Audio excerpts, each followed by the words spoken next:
ဒီနေ့တော့ Canva Pro ကောက်ကို 100% free ရမယ့်အခွင့်အရေးလေးကိုပြောပြပေးချင်ပါတယ်။ဒါဆိုရင်အမနဲ့တူတူကြည့်လိုက်ကြရအောင်။ပထမဆုံးပေါ့နော်။ OHAAM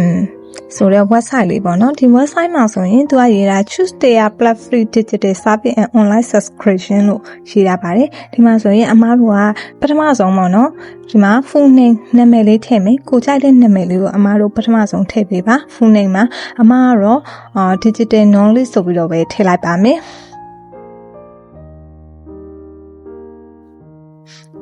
နောက်တစ်ခုကကြတော့ mobile number ကကြတော့ဆက်တလုံးထည့်ပေးရမှာပေါ့နော်ကိုကြိုက်တဲ့ mobile number ထည့်ကို mobile number မဟုတ်လဲဒီ0912345678ဆိုရင်လို့ထည့်လိုက်ရပါတယ်နောက်တစ်ခုက email ကိုယူဖို့အတွက်ဆိုအမတို့ဘယ်သွားရမလဲဆိုတော့ပထမဆုံး search bar မှာ temp email ဆိုပြီးတော့ရှာလိုက်ပါမယ်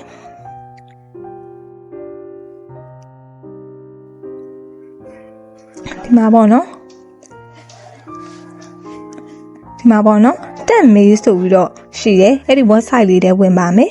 website ထဲဝင်ရင်ဒီမှာအပေါ်ဆုံးမှာပေါ်လာတဲ့ mail လေးကိုအမ copy ကူးမယ် copy ကူးပြီးတော့ဒီ email ထဲမှာလက်ထည့်ပေးပါမယ်နောက်က password ကကြတော့ကိုကြိုက်တဲ့ password ထားပါတော့ choose your own password ကိုကြိုက်တဲ့ password လေးကိုထားပြရပါမယ် password ကတော့ strong ဖြစ်ရင်ပို့ပြီးတော့ကောင်းတယ်ပေါ့နော်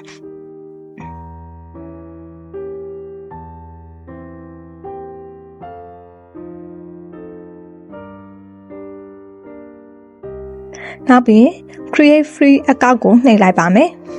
အဲဆိုရင်ဒီထဲရောက်သွားပြီပေါ့နော်ရောက်သွားရင်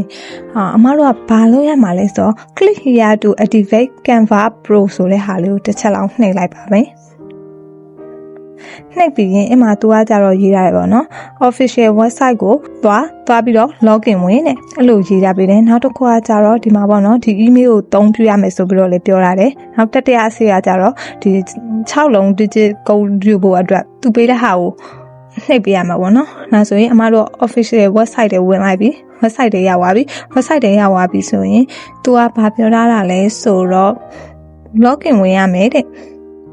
login ဝင်မယ်ဆိုရင် login ကိုတစ်ချက်နှိပ်မယ်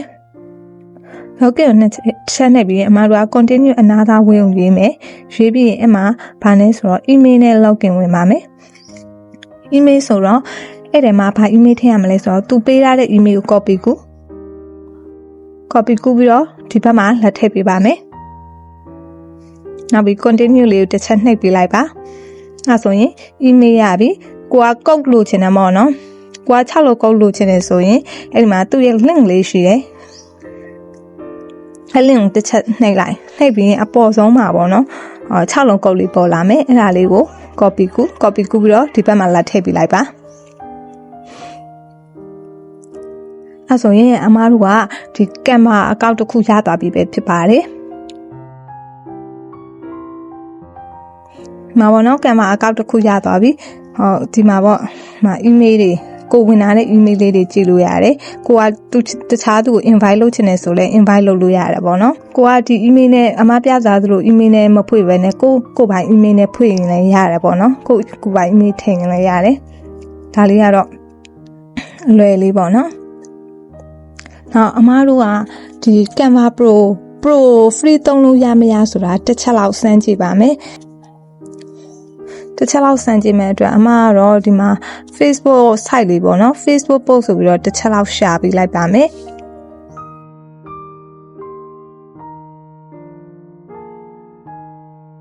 Facebook ရောက်ပြီဆိုရင်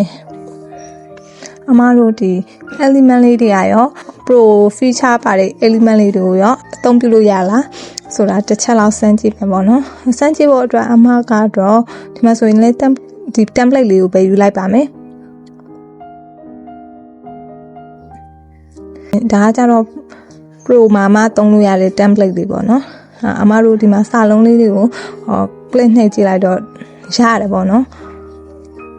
အသုံးပြုလို့ရတယ်ဒီမှာစာလုံးလေးတွေကိုအသုံးပြုလို့ရတယ်ပေါ့နော်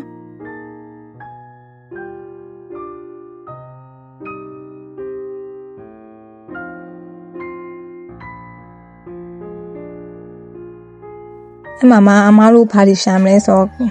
design တွေကတစ်ခုခုလောက်ယူသုံးကြည့်လိုက်ပေါ့နော်အဲ့ဒါဆိုရင်ဒီမှာ Pro ဖြစ်နေတဲ့ element လေးတွေကိုယူသုံးကြည့်လိုက်ပါဒါဆိုရင်သုံးလို့ရတယ်ပေါ့နော်